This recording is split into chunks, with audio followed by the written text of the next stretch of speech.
అదే RTV app వార్తల్ని క్షణాల్లో చదివే అవకాశం ఉంటుంది. ఒక న్యూస్ పేపర్, ఒక టెలివిజన్ ఛానల్ మీ చేతుల్లో ఎప్పుడూ ఉంటాయి. ఈరోజు మంచిర్యాల జిల్లా కేంద్రంలో స్థానిక నస్పూర్ పట్టణంలో మన స్థానిక కలెక్టరేట్ వద్ద బీఆర్ఎస్వి ఆధ్వర్యంలో ఈరోజు ఫీజు రీంబర్స్మెంట్ కోసం మన పెండింగ్ బకాయిలను విడుదల చేయాలనే కార్యక్రమంలో బీఆర్ఎస్వి ఈరోజు శ్రీకారం చుట్టింది.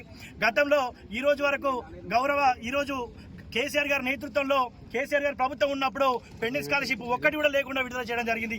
ఏ రోజైతే అడ్డగోలు హామీలతోటి మన అందరం ఎక్కిండో ఈ రోజు ఉన్న ముఖ్యమంత్రి రేవంత్ రెడ్డి గారు విద్యార్థుల జీవితాలతో కూడా చెలగాటం ఆడుతున్నాడు. సుమారుగా 9,000 కోట్ల చిలుకు ఈ రోజు స్కాలర్షిప్లు విడుదల చేయాలి. వీళ్ళ విద్యార్థుల జీవితాలతో నాశనం చేసుకుంటూ ఇప్పటికి కూడా విద్యాశాఖ మంత్రి కూడా లేడు.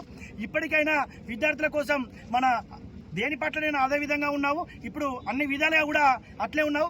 దయచేసి విద్యార్థుల పట్లనే అనుకోండి, వాళ్ళకున్న పెండింగ్ స్కాలర్షిప్లను విడుదల చేయండి.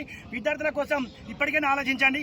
కేవలం మీకు నచ్చింది కేవలం ఏదైనా ఉన్నదని అంటే డబ్బు ఇచ్చే రంగం తప్పించి, డబ్బులు వచ్చే రంగం మీది చూసుకుని తప్పించి కానీ విద్యార్థుల గురించి పట్టించుకున్న నాయకుడు లేడు. ఈరోజు మన తెలంగాణ రాష్ట్రానికి దౌర్భాగ్యమైన పరిస్థితి ఏదైనా ఉన్నదంటే మన రాష్ట్రానికి విద్యాశాఖ మంత్రి లేకపోవడమే. విద్యాశాఖ మంత్రి నువ్వేగా ఉన్నావు రేవంత్ రెడ్డి గారు.